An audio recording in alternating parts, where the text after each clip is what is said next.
अब ये बात तो आप लिख के रख लो कि इस वीडियो में ना सैमसंग गुड लॉक या फिर गैलेक्सी AI के एक भी फीचर्स की बात नहीं होगी। पार्ट 1, पार्ट 2 एंड पार्ट 3 की तरह ही इसमें भी आपको सैमसंग के 6 यूनिक फीचर्स जानने को मिलेंगे और मोस्टली फीचर्स सैमसंग के महंगे फ़ोन हो या सस्ते फ़ोन सब में चल जाएंगे। नमस्कार मित्रों, मेरा नाम है नमन, आप देख रहे हैं एंड्रॉयड। मात्र 5000 लाइक्स चाहिए इस वाली वीडियो में, लाइक अवश्य करिए। और छठवां फीचर मैं अब आपको बताने वाला हूं। तो सैमसंग फोन्स में यदि कोई मुझसे पूछता है कि भाई सबसे अंडरएस्टिमेटेड फीचर कौन सा है, तो मेरे मुंह से एक नाम निकलता है स्मार्ट स्विच। यार इस वाले ऐप के ना लोगों को यूज केसेस ही नहीं पता है। अब इसका जो बेसिक यूज केस है वो तो सिंपल है कि आपने नया सैमसंग का फोन लिया है, आपके पास पुराना सैमसंग का या किसी दूसरे ब्रांड का फोन था, उसमें से इसमें स्विच करना है तो इस ऐप को यूज कर सकते हैं ताकि आपको नए सैमसंग फोन में कुछ भी ऐप्स को मैन्युअली इंस्टॉल ना करना पड़े।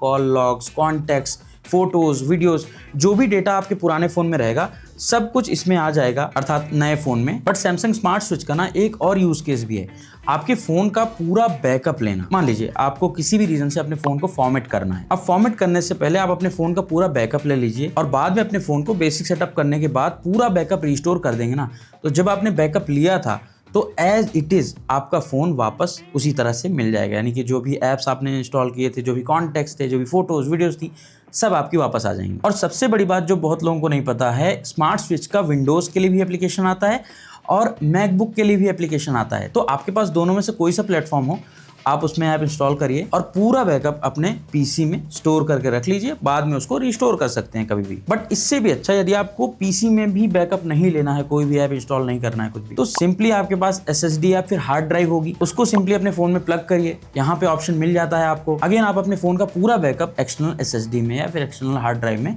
बना सकते हैं। इनफैक्ट पेन ड्राइव भी यूज कर सकते हैं। और उससे भी मजे की बात कि आपको वही बैकअप स्टोर नहीं करना है अपने पास, तो सैमसंग क्लाउड में ना चाहे आपके फोन में 512 GB स्टोरेज हो या 1 TB स्टोरेज हो, स्मार्ट स्विच में ये बादल वाले चिन्ह पे क्लिक करेंगे ना, तो आप अपने फोन का पूरा बैकअप सैमसंग क्लाउड में स्टोर कर सकते हैं। 30 डेज तक पूरा बैकअप वहां पे स्टोर रहेगा। आप जब चाहें उसको रीस्टोर कर सकते हैं। डेटा आपका कंज्यूम हो सकता है बट ये टोटली फ्री सर्विस है। अच्छा आप बताओ, सैमसंग स्मार्ट स्विच का यूज आज तक आपने कभी करा है या फिर नहीं? और अब मैं आपको बताता हूँ पांचवा फीचर। अब यदि आपका सैमसंग फोन लैग कर रहा है या फिर अटक अटक के चल रहा है, तो ये वाला फीचर ना बहुत हद तक इस वाली परेशानी को एकदम दूर कर देगा। अब जैसे हम सारा काम करते हैं, रात में सोते हैं, माइंड फ्रेश होता है, सुबह उठते हैं, तो ऐसे ही ना हमारे फोन्स को भी रीस्टार्ट की रिक्वायरमेंट होती है, क्योंकि फोन को यूज करते करते बहुत सारी जंक फाइल, टेम्पररी कैशे, ये सब स्टोर होता रहता है और उसकी वजह से ओवर द टाइम आपका फोन स्लो होने लगता है। अब करने को तो हम मैनुअली भी फोन को रीस्टार्ट कर सकते हैं, बट जीवन में इतने सारे काम लगे रहते हैं कि भाई मिस हो जाता है, भूल जाते हैं मोस्टली लोग। तो यहाँ पे सैमसंग फोन्स में इसका सिंपल स्टेप है, सेटिंग में जाना है, device care, auto optimization, auto restart यहाँ पे दिख रहा है। अब यहाँ पे रीस्टार्ट व्हेन नीडेड का भी ऑप्शन है, बट इसको मैं रेकमेंड नहीं करूंगा। मैं रेकमेंड करता हूँ कि रीस्टार्ट ऑन शेड्यूल को ऑन करिए और यहाँ पे आप अपने हिसाब से सूटेबल टाइम सेट कर सकते हैं और एटलीस्ट हफ्ते में एक बार, जैसे मैंने फ्राइडे को रात के 3 बजे का सेट किया हुआ है, तो फ्राइडे को रात के 3 बजे मेरा फोन ऑटोमेटिकली रीस्टार्ट हो जाता है। तो जंक, कैशे, थंबनेल्स, ये सब चीजें क्लियर हो जाएंगी बैकग्राउंड से। साथ ही एक और बड़ा फायदा है कि मान लीजिए आपके फोन में ना कोई सस्पिशियस एप्लीकेशन अपनी एक्टिविटी बैकग्राउंड में चला रहा है, तो उस कनेक्शन को भी ये ब्रेक कर देता है। तो भाई हफ्ते में 1 या 2 दिन का ना आप शेड्यूल कर सकते हो रीस्टार्ट, और डेफिनेटली आपके फोन की जो परफॉर्मेंस है ना उसमें इंप्रूवमेंट आपको नोटिस होगा। बट हाँ, लाइक वाला बटन भी नोटिस हो रहा होगा, तो लाइक करिए और चैनल को सब्सक्राइब भी कर लीजिए। और इस वाली वीडियो के पार्ट 1, पार्ट 2, पार्ट 3 सबका लिंक आपको डिस्क्रिप्शन में मिल जाएगा, उनको देखिएगा। उसमें भी बहुत सारे यूनिक और एकदम हिडन सैमसंग के फीचर्स आपको देखने को मिलेंगे। बट अगला जो चौथा फीचर है ना, ये भी बहुत यूजफुल और यूनिक है। अब मान लीजिए आप और आपके पार्टनर, वाइफ, जिम बडी, दोस्त या कोई भी हो सकता है, और आप दोनों को सेम टाइम पे एक ही गाना एंजॉय करना है TWS के ऊपर, है ना, या फिर एक ही मूवी देखनी है और TWS यूज करना है, और आप नहीं चाहते कि एक एक कान में लगा के सुने, तो सैमसंग फोन्स में क्या होता है कि आप डुअल TWS को यूज कर सकते हैं। बहुत सिंपल है, आपको बस अपने एक ही सैमसंग फोन में 2 TWS को कनेक्ट कर लेना है। दोनों TWS भाई पेयर हो जाते हैं आराम से। और उसके बाद यहाँ पे क्विक टॉगल में देखें ना, मीडिया आउटपुट का ऑप्शन मिलेगा, इस पे क्लिक करिए। एक TWS पहले से ही सिलेक्टेड रहेगा, दूसरा जो कनेक्टेड रहेगा उसको भी आप यहाँ से सेलेक्ट कर दीजिए। अब आप जो भी गाने प्ले करोगे, मूवीज देखोगे, वीडियोस देखोगे, वो दोनों TWS में एक साथ ब्रॉडकास्ट होगा और यहाँ पे कोई डिले भी आपको देखने को नहीं मिलेगा। वैसे ये फीचर ना आईफोन्स में भी अवेलेबल है, बट वहां पे क्या दिक्कत है कि एयरपॉड टू एयरपॉड ही काम करता है, मतलब दोनों एयरपॉड्स ही होने चाहिए आपके पास। सैमसंग में क्या है कि आपके पास किसी भी ब्रांड का TWS हो वो काम करेगा इसमें। और अब तीसरे फीचर की बात करते हैं। इसके पश्चात हम मोड्स एंड रूटीन्स के कुछ रोचक फीचर्स के बारे में बात करेंगे। तो मान लीजिए आपको एक बड़े साइज की 5 GB 6 GB 10 GB की फाइल को शेयर करना है किसी के साथ जो आपके पास नहीं है, मतलब रिमोटली उसको शेयर करना है। तो इस केस में मोस्टली लोग थर्ड पार्टी वेबसाइट्स या फिर एप्लीकेशंस का यूज़ करते हैं, या फिर फाइल को गूगल ड्राइव पे अपलोड करते हैं, फिर वहाँ से लिंक निकालते हैं, फिर उसको फ्रेंड को शेयर करते हैं, फिर वो डाउनलोड करता है, फिर कंफर्म करते हैं, फिर उसके बाद फाइल को डिलीट करते हैं क्योंकि भाई 15 GB का स्पेस है जीमेल में, गूगल में, उसे भी बचाना है। तो इस वाले प्रोसेस में ना स्टेप्स बहुत ज़्यादा हैं। इसका एक बहुत सिंपलर वर्जन ना सैमसंग ऑफर करता है अपने फ़ोन्स में, इनफैक्ट अपने लैपटॉप्स में भी। और पुनः यह फीचर भी ना अधिकांश लोगों को ज्ञात नहीं है, पता ही नहीं। अब मान लो ये एक बड़ी फाइल है, मुझे इसे शेयर करना है। सिंपली मैंने यहाँ पे शेयर पे क्लिक किया, क्विक शेयर का ऑप्शन आ रहा है, इस पर क्लिक किया। इसके बाद यहाँ पे QR कोड और लिंक का ऑप्शन आता है, इस पे क्लिक कर दिए। अब यहाँ पे QR कोड और लिंक मुझे मिल गया है। अब मैं सिंपली इसको कॉपी करके अपने फ्रेंड को भेज दूंगा। अब क्योंकि मेरे साइड से फाइल सैमसंग क्लाउड में अपलोड होना स्टार्ट हो चुकी है, जैसी अपलोड होगी मेरा फ्रेंड जो कि मुंबई में, चेन्नई में, हैदराबाद कहीं भी हो, इस फाइल को इजीली डाउनलोड कर सकता है। अब इस फीचर के ना 3 मेन फायदे लगे मुझे। पहला कि यहाँ पे स्टेप्स नहीं है बहुत ज्यादा, बहुत सिंपल प्रोसेस है फाइल को शेयर करने का। सेकंड, इसमें आप डेली अप टू 10 GB तक की फाइल्स को शेयर कर सकते हैं। और तीसरा, फाइल्स 2 दिन के बाद ऑटोमेटिकली डिलीट हो जाती हैं। अब सेकंड फीचर की बात करते हैं। जैसा कि हम पहले के पार्ट्स में भी बात करते आए हैं, सैमसंग के मोड्स एंड रूटीन्स में अनगिनत बहुत सारे फीचर्स हैं, तो उन्हीं में से कुछ फीचर्स को हम एक्सप्लोर करते हैं इस वाली सीरीज़ के अंदर भी। तो आज हम जिस फीचर की बात करने वाले हैं, एक्चुअली हमने जब लास्ट वीडियो अपलोड किया था ना, तो उसमें बहुत सारे लोगों का कमेंट आया था कि भाई सैमसंग फ़ोन्स में कैमरा शटर में जो साउंड आता है क्लिक का, उसको ऑफ करना चाहते हैं। तो मैंने कहा ये तो सिंपल फीचर है, मतलब होगा सेटिंग के अंदर, कैमरा सेटिंग के अंदर। बट मैंने चेक किया ना तो शॉक हो गया, ये फीचर नहीं है। अभी लेटेस्ट जितने भी सैमसंग फोन्स है ना, उसमें कैमरा शटर को आप ऑफ नहीं कर सकते। बट ये वाला फीचर सैमसंग ने क्या सोच के हटाया होगा भाई, मैं खुद नहीं समझ पा रहा हूँ इस चीज़ को। तो भाई मैंने जब देखा कि फीचर है ही नहीं इसमें, तो मैंने दिन रात एक करके थोड़ी देर में इसका रूटीन बनाया। तो बहुत सिंपल स्टेप्स हैं।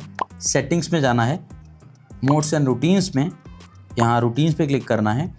अब यहाँ पे ऊपर प्लस पे क्लिक कर देना है। इफ़ वाले सेक्शन में क्लिक करके यहाँ पे हम सर्च करेंगे ऐप ओपन, ये वाला ऑप्शन आ गया, इस पे गए, चल भाई, और यहाँ पे हमें स्क्रॉल करना है और कैमरा तक जाना है। कैमरा सेलेक्ट कर दिया, डन।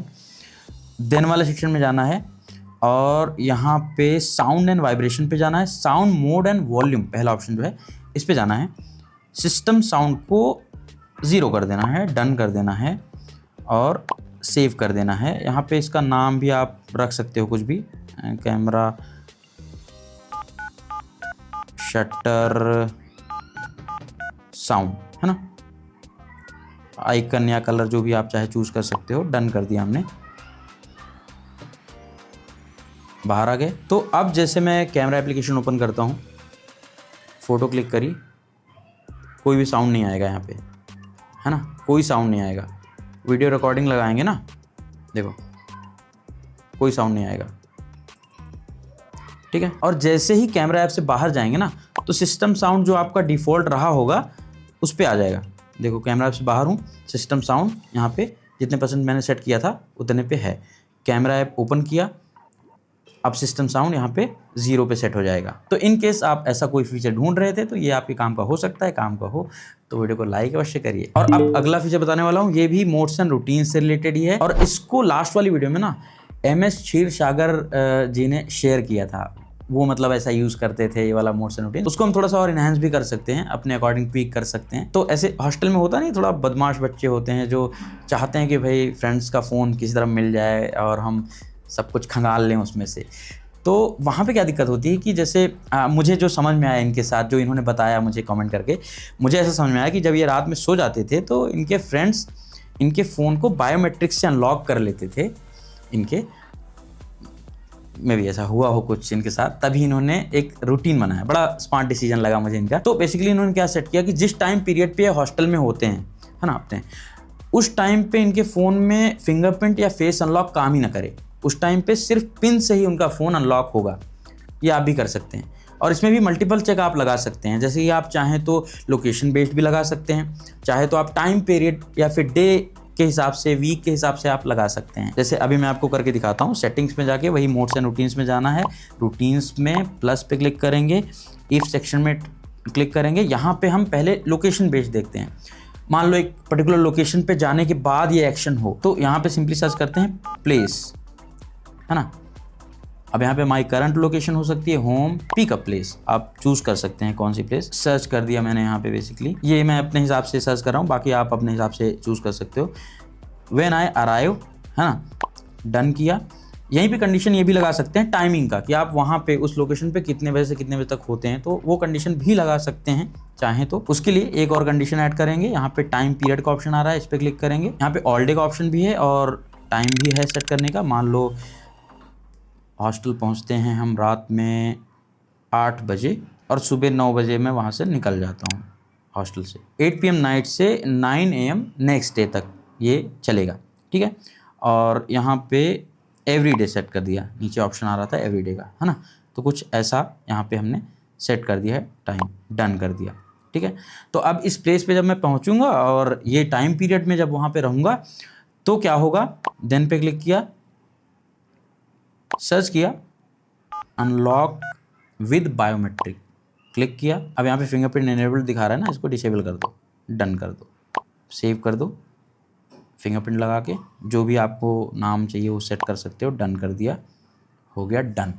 तो अब आप उस लोकेशन पे इस टाइम पीरियड में जब रहोगे तो आपका फ़ोन फिंगरप्रिंट या फेस अनलॉक से, मतलब फेस से नहीं अनलॉक होगा, आपको पिन ही डालना पड़ेगा। तो कोई भी आपके सोते टाइम, या फिर होता नहीं कई बार हॉस्टल में सो नहीं रहा होता आदमी लेकिन जाग भी नहीं रहा होता है, तो ऐसी सिचुएशंस में आपके फ़ोन को अनलॉक नहीं कर पाएगा आपके फिंगरप्रिंट से। अब एक और अच्छी बात बताता हूँ, यदि आपके फ़ोन में One UI 7 है तो ये जो दोनों रूटीन्स मैंने बनाए ना अभी, इनका लिंक मैं डिस्क्रिप्शन में दे दूंगा। आप सिंपली डाउनलोड करके अपने फ़ोन में और यहाँ पे उसे सेव कर लोगे, ये एक्टिवेट हो जाएगी। बस आप अपने अकॉर्डिंग ट्वीक कर लेना उसको, जैसे कि लोकेशन आप अपनी डाल लेना, टाइम पीरियड आप अपने हिसाब से ट्वीक कर सकते हो, बट आपको पूरा तामझाम नहीं करना पड़ेगा। यदि One UI 7 से नीचे का वर्जन है तब आपको रूटीन्स मैनुअली ही बनाने पड़ेंगे। बाकी कुछ और रूटीन्स के बारे में यदि आप जानना चाहते हैं या फिर कोई अच्छी रूटीन आप यूज़ करते हैं तो वो भी आप हम सब के साथ शेयर कर सकते हैं।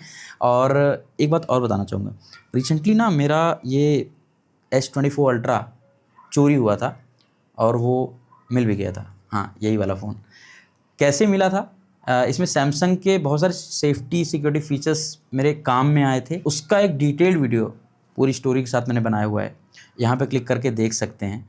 और ये जो सैमसंग हिडन टिप्स वाली वीडियोस हैं उसके पार्ट्स भी आप देख सकते हैं डिस्क्रिप्शन में भी, और यहाँ पे क्लिक करके पार्ट 1 देख सकते हैं, यहाँ पे क्लिक करके सब्सक्राइब कर सकते हैं। आपके जो भी सजेशंस हों, कुछ और यूनिक फीचर्स आप सैमसंग फोन में या फिर किसी और फ़ोन में यूज़ करते हैं, कमेंट में बता सकते हैं। वीडियो को लाइक करना, चैनल सब्सक्राइब करना ना भूलिएगा।